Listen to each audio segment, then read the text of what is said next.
Hello, I'm Tom McTague, and I'm joined by Andrew Marr for his final podcast appearance as the New Statesman's political editor, before he moves on to his new role as editor-at-large, where he will focus less on the day-to-day political coverage and more on the big trends shaping the world today. Hello. Hello. Yes, it's a slightly absurd title. I think we probably both agree, Tom. I'm going to have to buy waistcoats and bow ties and start to smoke cigarettes and look vacantly into the middle distance over my goblet of brandy. I think that'll suit you, Andrew. Well, with that image in mind, I think let's pretend you are already with your brandy in front of you, and let's reflect on your time as political editor at the New Statesman, which began in early 2022 with Boris Johnson still just about in power. And the beginning of what was really a kind of the most chaotic period is it the most chaotic period in post-war British politics? I think it must be. I think it's certainly that. I mean, I can vividly remember actually sitting in a church service for somebody shortly after my own dad had died, and we had the burial service, a lovely service, but nonetheless a very small group of us, half a dozen or so, standing outside the church that he'd been an elder in for more than half a century, unable to go into the church because of the lockdown restrictions. Now, that happened to be Scotland, but nonetheless, a sense that we had all been chivied and harried around and told what to do. And at this point, the details of those appalling lockdown parties in Number 10 are starting to seep out into the public domain. And I can remember just being consumed with anger, really, really angry about it. And I still am.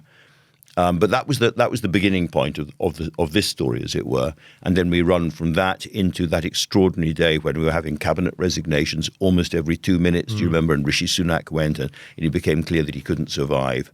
And it was like watching a great big building collapse, and you're standing just a little bit too close to it, and you think, but it's terribly exhilarating watching the whole thing come down. And then we had the extraordinary, frankly, clown show of the Tory leadership contest, with lots and lots of people saying lots of implausible things. But bit by bit, the more plausible contenders fall out, and you're left with Liz Truss, who wins in the end. It was kind of undignified, and you thought, this is not serious. And then we have Liz Truss. Enough said.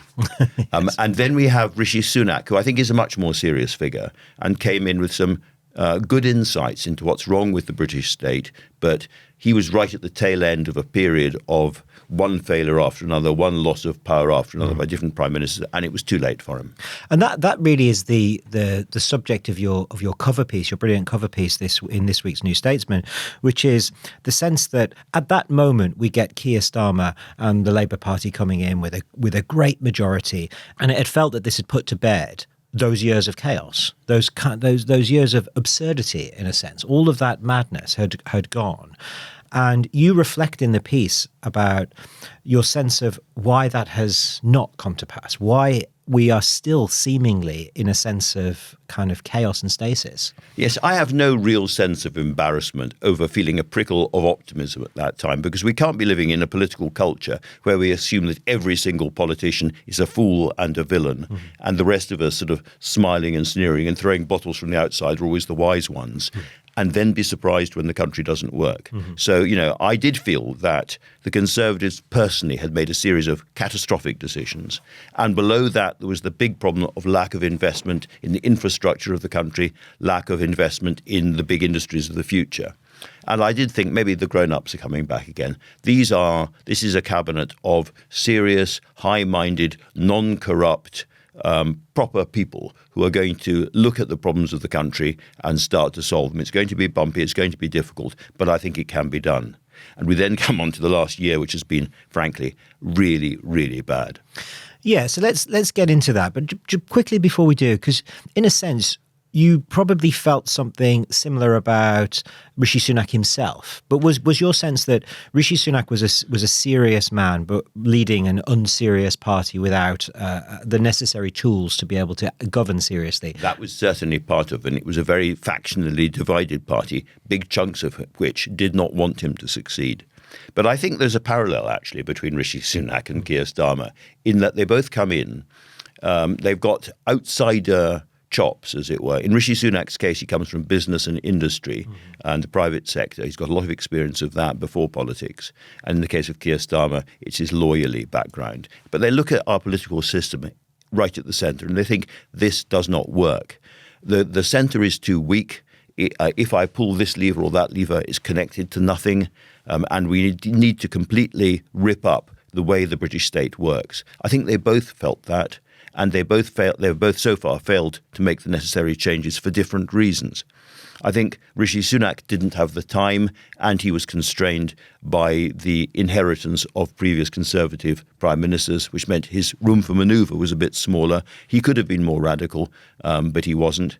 And then I think Keir Starmer is innately and naturally sort of an administrative conservative, if I can put it that way. He can always find very good, strong, hallowed reasons for not doing something brutal or radical when it comes to policy. And actually, given the state of the country, we're at a position where we do need radical solutions.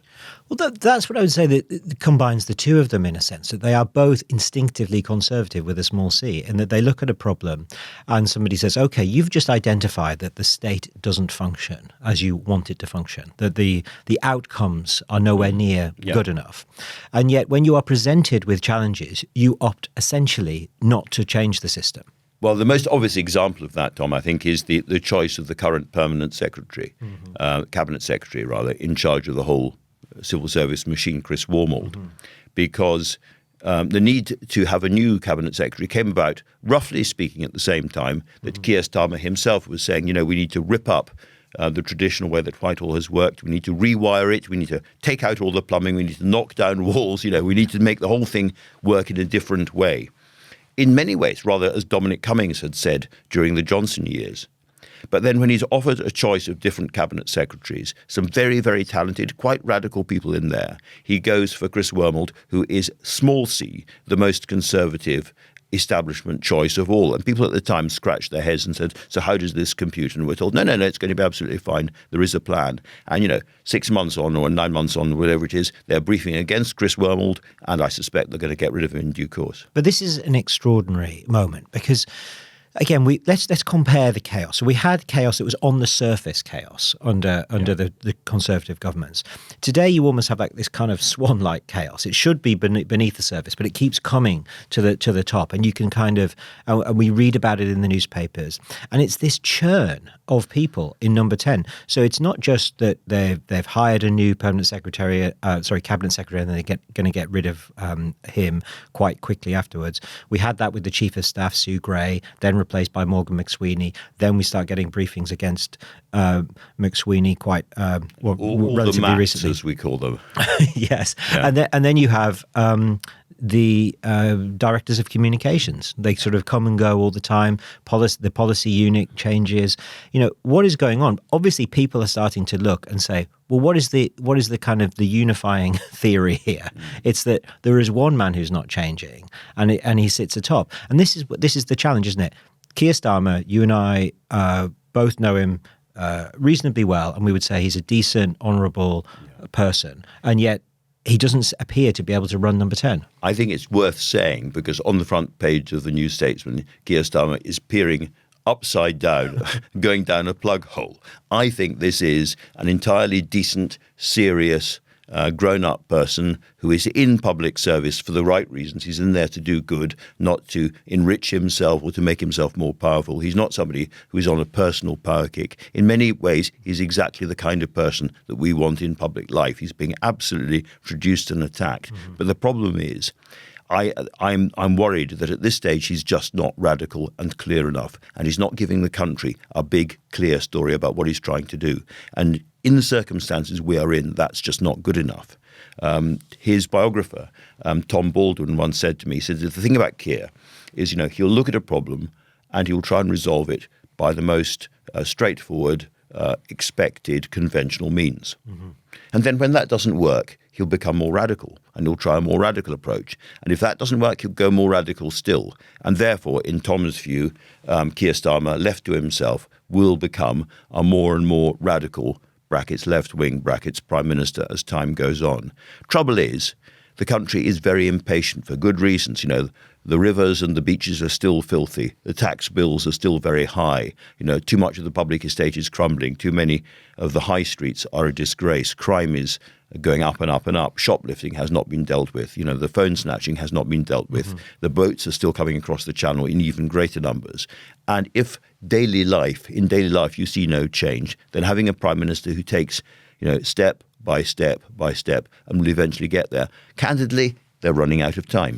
Yeah, so the Baldwin analysis is the kind of there's this Churchill quip, isn't it, that of Attlee, that he was a sheep in sheep's clothing. And that is the sort of sense that a lot of people have about Starmer. Like, what you see is what you get. He is a moderate, centre-left human rights lawyer. And that's how he sees the world. And Tom Baldwin will say that he will get more radical as time goes on. And he is ultimately a successful operator who fixes things. I think my challenge would be, you have to know in politics what is the principal goal that you're trying to fix, the principal problem with the country, to which all the other problems are subordinated in the end.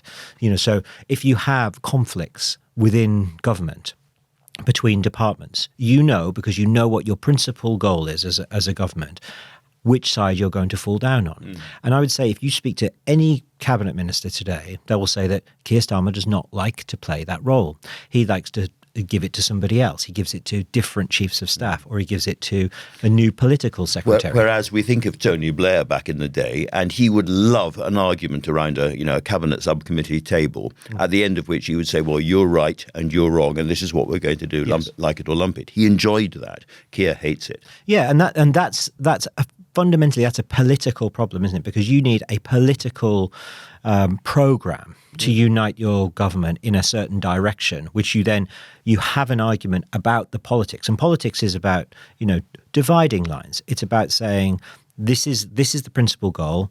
These are can fall by the wayside in that. These people will benefit and these people will lose out. And I'm prepared to stand there and say it. Now, this is obviously, the sort of Margaret Thatcher quote about having never intentionally giving an uncontroversial speech. That's you use every moment you can to draw dividing lines and set your agenda. Grab the nation's attention and yes. really, really ram your message. I think you're absolutely right. And we get the opposite, don't we? So I was speaking to a cabinet minister quite recently who said to me they enjoyed listening to his conference speech. They disagreed with parts of it, but they said, okay, there was a clarity there. Then they saw the ID cards announcement, and then they thought, I've heard nothing since. I've heard nothing about the attacks on reform or that why we should have ID cards. It was just sort of job done. I've made my speech. That's not how politics works. You have to hammer it home every single day. ID cards are very, very controversial policy. I happen to agree with it. I think it could help lots of things, but it has to be prosecuted both as one of the ways of removing the pull factor for illegal migration and as something that makes daily life easier for the rest of us. And, there's a very, very big anti-ID cards movement beginning to take shape, and opinion is already moving against ID cards. And that is because, unlike Tony Blair back in the day, or unlike Gordon Brown for that matter, Keir Starmer has not been out day after day. Every single TV program, every single radio program, every press interview, grab them, ram home the ID cards argument, win it. Do you think he can change that? Because I think if you think about the Baldwin analysis, it's similar to there was a very good column I read by Danny Finkelstein in the Times, where he said he's known Keir Starmer for a long time, and it was a kind of similar analysis, but from a conservative perspective. In Danny's view, Keir starts from a more left-wing position and then moves to what Danny would consider kind of more sensible position, conservative position. Now, my sort of reading of that is, well, don't you want a prime minister who starts in the right position, whose analysis begins from a sort of a place of radicalism or a place of sort of deeper understanding about the crisis, and then drives the country towards that? And if he doesn't do that, is there a sense that this can't be turned around because it's kind of a fundamental flaw of the prime minister? Or is that a sort of unfair analysis and ultimately it's just about battling the problems that are in the state? I mean, it may be inevitable for a prime minister who comes in with the background of his own party being in a sort of more hard left position which is not congruent or doesn't mesh with the world politics around it, on the one hand, and the chaos of the Tory years on the other. You can see exactly why Keir Starmer would say, well, my vision is I want to calm everything down and make things better, a bit better. If I can make everything a bit better in one term and then a bit better still in the second term, and in due course, everything will be a lot better. But a bit better doesn't really cut it at a moment of kind of national demoralization and economic crisis. So, do you remember the speech that he gives at the outside Number 10 Downing Street? I think it's the first speech he gives, and it's this moment to sort of set out less heavily on your lives, more gently on your lives, all that. Politics should tread more lightly on your lives. I mean, a deeply conservative kind of instinct, that, isn't it? But in a sense, I was speaking to somebody who's very close to Keir Starmer, and they said to me there were alternative speeches that were written that were far more radical, and they were far more similar in flavour to that speech that Theresa May gave when she became Prime Minister, when she was at the burning injustices of in the country that she was sort of on a mission to solve, which of course she wasn't able to. But he felt that decision to go with let's quieten things down, let's calm it down, was completely the wrong decision. And from that moment, it kind of misunderstood the scale of the problem in the state. I think that's absolutely right. I can understand again why he made that particular speech, because he was reacting to a sense of sort of weariness inside the British political establishment about the Tory years. Oh, the clown show and all the rest of it. Calm down, calm down. What that doesn't acknowledge, it's not weariness, it's actually anger, and in some cases boiling rage and desperation in the country as a whole. Yeah.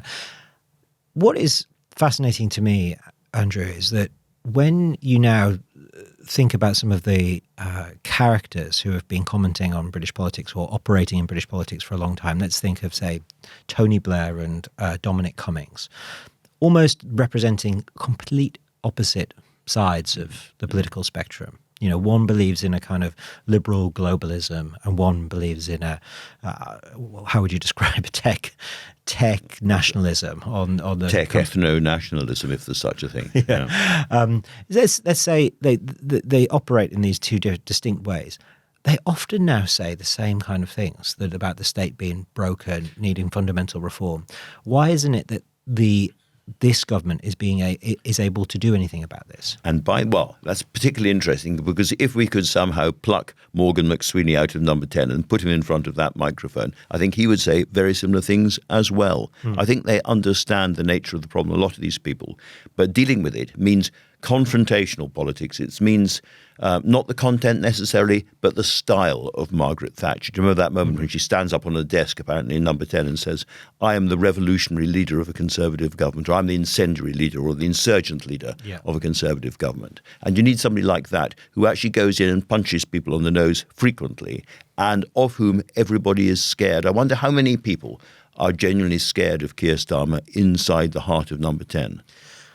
Very few, I think, and he's quite distant a figure from my understanding. He's very friendly in dealings with people when he's one-to-one with people. I think you've said this before. He's very good in a room. The rule of 3 or 4. Below that number, terribly friendly, empathetic, makes eye contact, listens properly. Above that number, quite distant.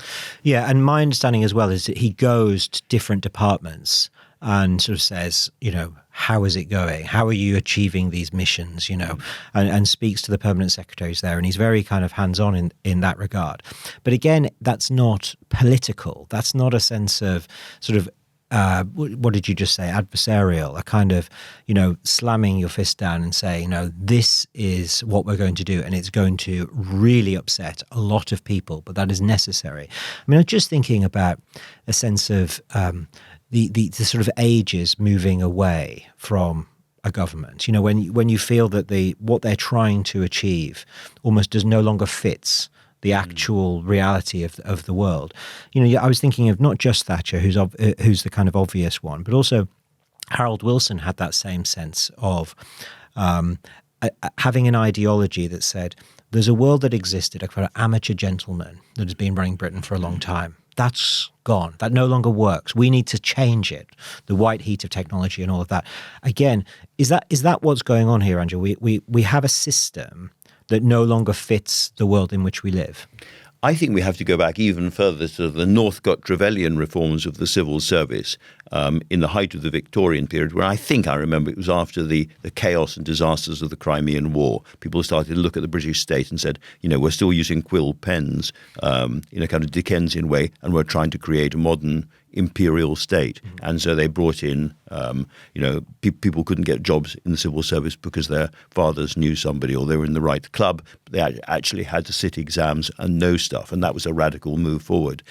Perhaps we need something of that nature, of that scale again. We have to rethink the whole civil service and the way the state works. I don't think they should be in the same buildings. I think we should get rid of this ridiculous 18th century building in Downing Street with lots of little rooms leading off each other and mice running around everywhere, and the Wi-Fi doesn't work properly and the wiring doesn't work properly. They actually need to have a new building. They have to physically move to different places, and they have to rethink the whole way the state works.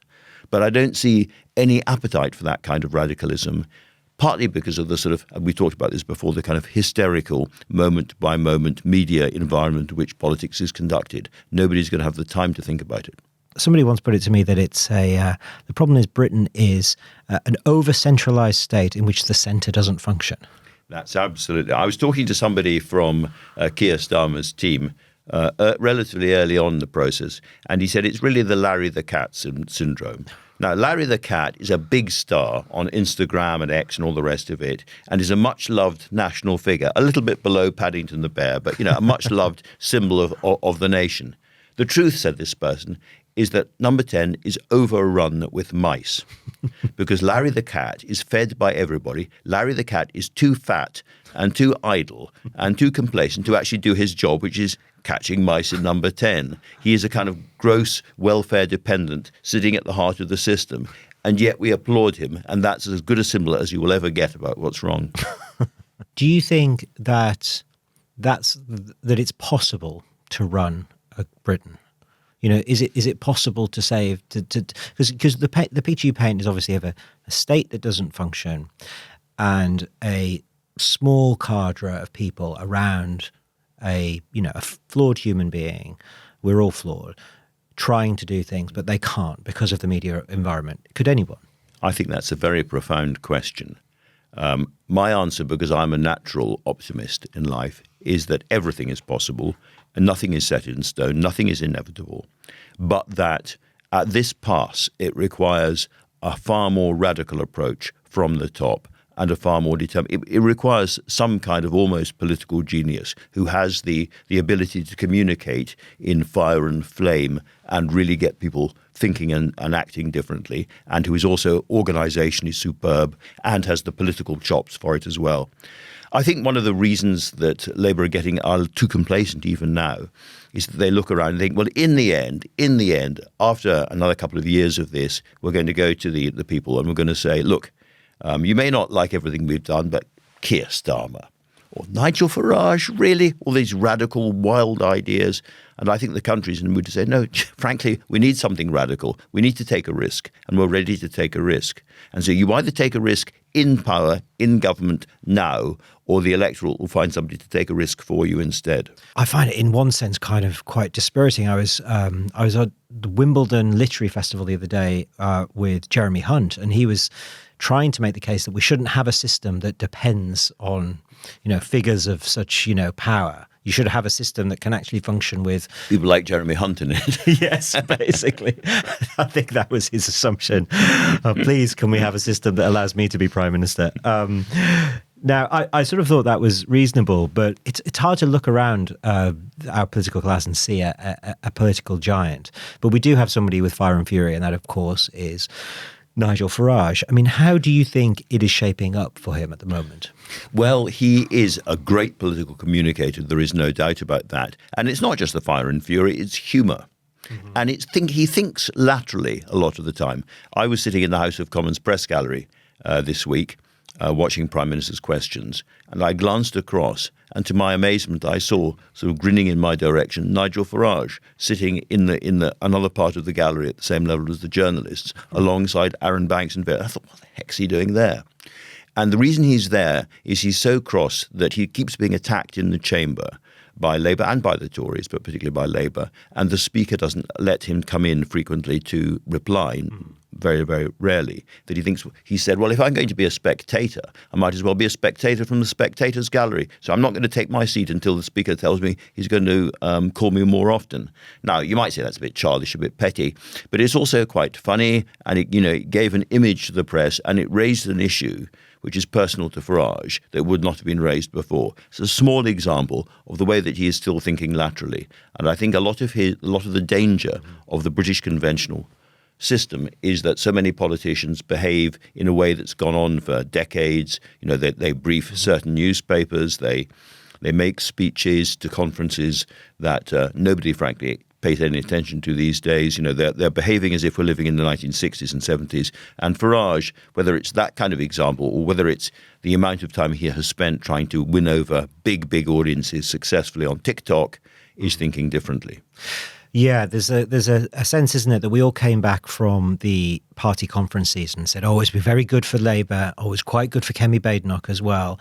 Let's see if there's a poll bounce. No poll bounce. Nothing happened. No one was watching. No one was watching, yeah. And that was also something Jeremy Hunt said. He said that that politicians need to learn from Donald Trump in this respect. And his argument was that Donald Trump spends hours every day just on his phone, writing Twitter messages, or he doesn't tweet anymore, does he, on his Truth Social, or just watching TV and dominating the news. And he said that people like him had tried the usual round. He said as Chancellor he did the media round every 2 weeks, and he would go on and he would prepare all day with his civil servants beforehand, and then he'd go, and if he escaped without having caused any news, he was relieved and he kind of go home, job done.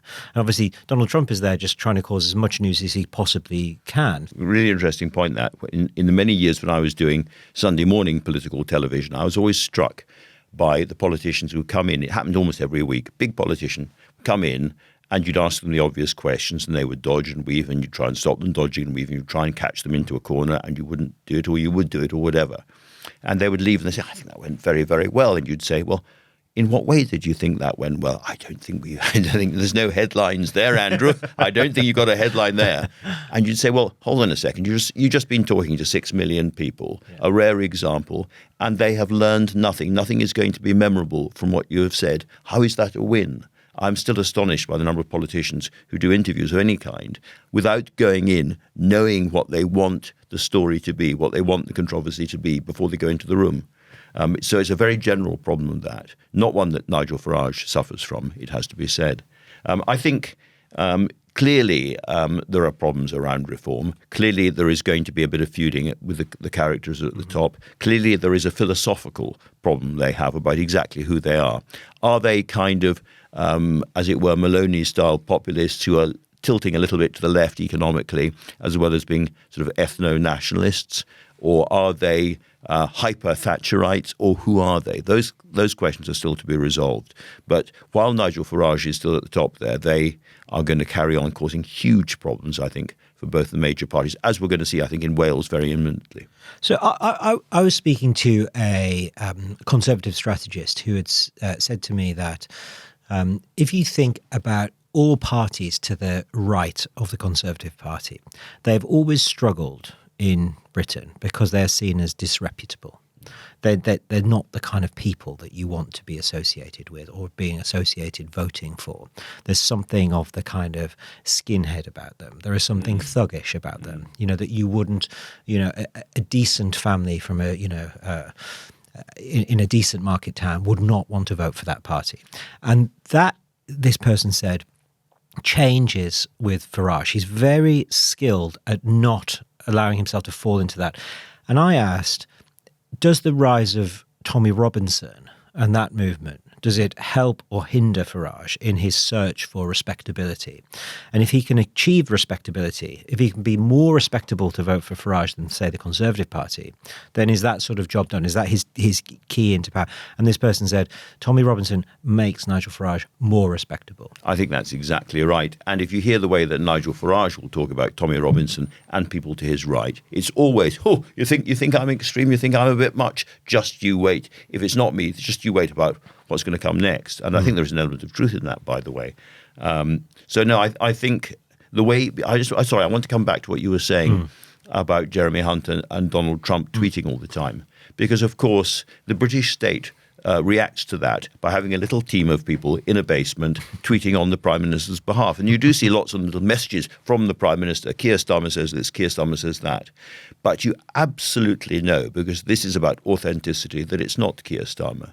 You know, if Keir Starmer was getting onto his own phone and saying, that's Zack Polanski, what's he smoking? I can't believe it. Then you think, oh, that's interesting. And you'd be making news. But because it's a kind of, as it were, team, little bureaucratic team trying to mince up and make no mistakes and like your Jeremy Hunt comment as well, get through the tweet, as it were, without making too much news. None of it matters. It's almost like, what's the point in tweeting? Exactly. Then? Well, I mean, let's talking about Zack Polanski. I mean, obviously he is not doing that, right? So he is, he's all over the media. He's kind of owning it, right? And it's coming up in conversations I'm having with friends, and they're sort of saying, "What about Zack Polanski then?" Well, at least he's offering an alternative, and there's something about the kind of clarity of his message as well. He responds to a Piers Morgan and says, well, this is what I believe, and stands there, and Piers Morgan has a row with him, and it gets clipped up and it's all over social media.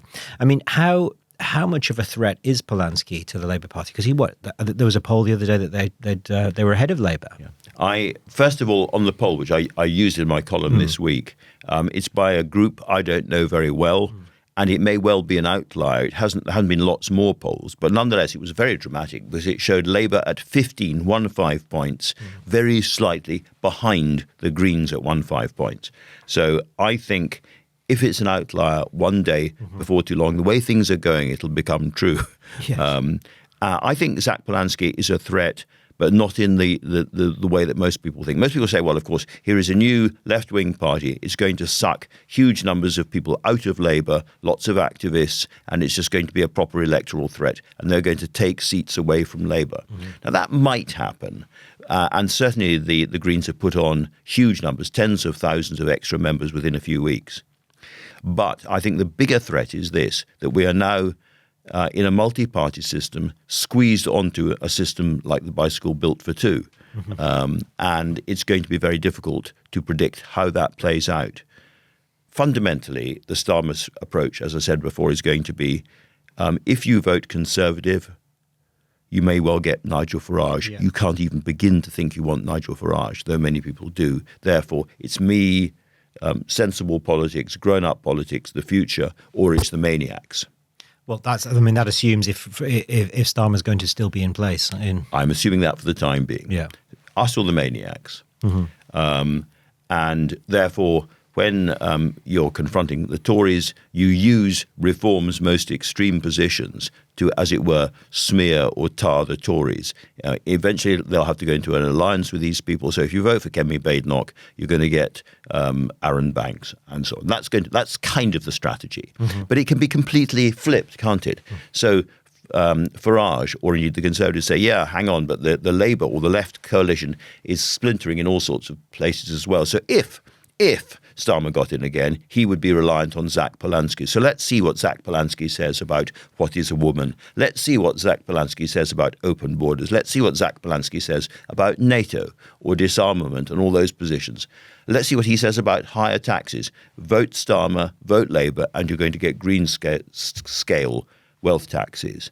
And I think that is the bigger threat for Starmer. We're all having to adjust to this new reality of at least five parties, and in some parts of the country, more than five parties, all contending for power. So ultimately, you think that Polanski's effectiveness as a politician could quite easily lead us to Nigel Farage as Prime Minister? The way things are moving right now, then we must expect a Reform government after the next election. That means that unless the government does a lot better. Unless the Conservatives find ways of grabbing attention they haven't before, then that's the way things are going. I keep saying nothing is inevitable. Nothing is set in stone. And it depends, politics is a kind of theatrical, very human trade or business or competition. And it is always possible for politicians to suddenly emerge and change the game. But the way things are going right now, that's how it looks. But that's the point, isn't it? It's a theatrical profession that's very human, in which we have attempted to take out the human from politics.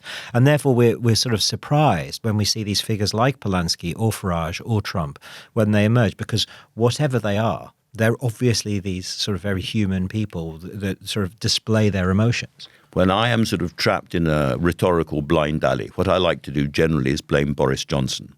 And I think in this case I could blame Boris Johnson in the sense that Johnson's huge talents were all about theatre, were all about making arguments, finding very, very vivid, irresistible language to attack his opponents, the human bollard and all the rest of it. And I think as a result of Johnson, Truss, Sunak, the country had enough of all of that, had enough of the grandstanding. And I think Keir Starmer in particular, looking across the dispatch box for so long at this old Etonian, brilliantly rhetorical, heedless character, flinging sort of insults at him, cavorting around the place, really took against it to the extent that he has gone far too far the other way. He's got the idea that actually vivid language in politics, memorable phrases are a bad thing innately and inevitably. And they may have been overused by one particular politician, but they're not a bad thing generally. Can we turn to the sort of place this in its kind of historical context? Because I think if what happens, if what you suggest is likely to happen actually does happen, then it's kind of revolutionary in British politics. Just reform itself, being in the position it is today, is absolutely seismic. I think the last time this happened was 100 years ago with the Labour Party, the emergence of the Labour Party as a principal party of power over the Liberals. But it's not just that. We also have the potential, according to this poll, of the Green Party replacing Labour as the principal opposition party, the principal left-wing party. That is not something that any of us could have sort of foreseen a year ago. Add on top of that, you have the very real potential, somebody was telling me the other day, that in a few years' time, you could have the three main countries in Europe governed by the radical right. We'll add to that Italy. So the sort of four main parties. So you could have the AfD in Germany, you could have Le Pen or the Front National in France, and you could have a reform government in Britain. I mean, again, something much deeper than just Keir Starmer's ineffectiveness is happening here. Otherwise, it couldn't explain all of that. Absolutely right. We are living in a part of the world, put it that way, which is in economic decline, used to be at one point dominating much of the rest of the world, not just in terms of colonial and imperial ventures, but also in terms of its technology, its internal structuring and so on. European ideas around law and human rights, the rights of man, European technologies were dominant. The Americans picked them up and became very, very powerful, but they were European ideas. We were a kind of throbbing hub of kind of creativity and change. And we have gone through now, really since the 1960s, a period of European decline and British decline in terms of our inventiveness. Perhaps we have just become too sort of idle, too complacent, too slow-moving, too small-c conservative, and too aging. But we're now in a time of really quite dangerous economic and political decline. And in that context, you get political convulsion. And we're seeing a big political convulsion. I think the radical populism is above all an expression of despair and anger about what has happened to our part of the world. Mm-hmm. One sort of idle thought, Andrew, that I've heard a few times now, and is that if you look at other countries where something similar has happened to what is happening in Britain, where there's a breakdown of the main political parties, their ability to change and their ability to swap power, to change governments between the two main parties. What often happens, if you look at, say, Germany, or if you look at Ireland, say, is that the two main parties go into coalition together to keep out the extremes. Now, I find it slightly odd that this has never been raised as a possibility in Britain. It's that nobody has raised the idea that the Conservatives and Labour could form some kind of grand coalition like they have in Germany. Because the way that you were describing the political arguments that will be made are quite obvious that they're going to happen, right? That Reform will say to all potential Labour voters or Green voters, look what's going to happen. You're going to get Zack Polanski in government. And the other side are going to say the same about voting Conservative. And nobody is saying there is a kind of soggy centre of your Jeremy Hunts and your George Osbornes and your Keir Starmers. Why don't they come together? Well, you've just, as it were, thrust that upon me. It's a really interesting thought.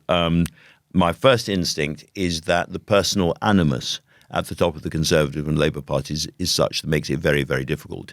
Kemi and Keir loathe each other, just as their predecessors did, just as the front benches, generally speaking, do, and have spent so much of their time in public life shredding the other side's arguments that it's very, very hard to imagine.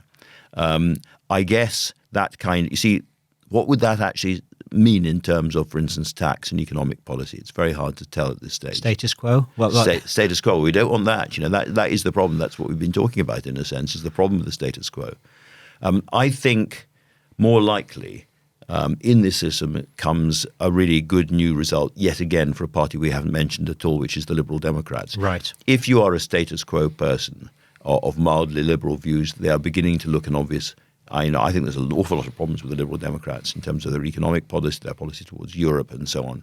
But nonetheless, in terms of the repository for the struggling centre, it looks them more than anybody else to me. And in a sense, that would mark a new dividing line in British politics that would perhaps be more reflective of the reality between liberals and non-liberals. Well, I mean, one of the possible outcomes of the election we haven't talked about is another Lib-Lab pact. I think that's more likely than a grand coalition in the German sense of the Conservatives and Labour. I think if the Libs come back with more seats than they've got at the moment, which I think is highly likely, and they're they're a big high at the moment, then they may well compensate for any collapse in the Labour vote. So, Andrew, your cover story has prompted quite a response online already, which is great to see. And both the kind of criticisms or rocks being thrown at you, or bottles, as you put it earlier on, from the left and the right, who are kind of angry at you for saying, "Well, I spotted that this was going to be a disaster, Andrew. Why didn't you?" I mean, what is your kind of response to them? Well, first of all, I think to be despairing about the clown show that we'd had under the Conservatives in the last few years was natural, and I have absolutely no hint of apology for that.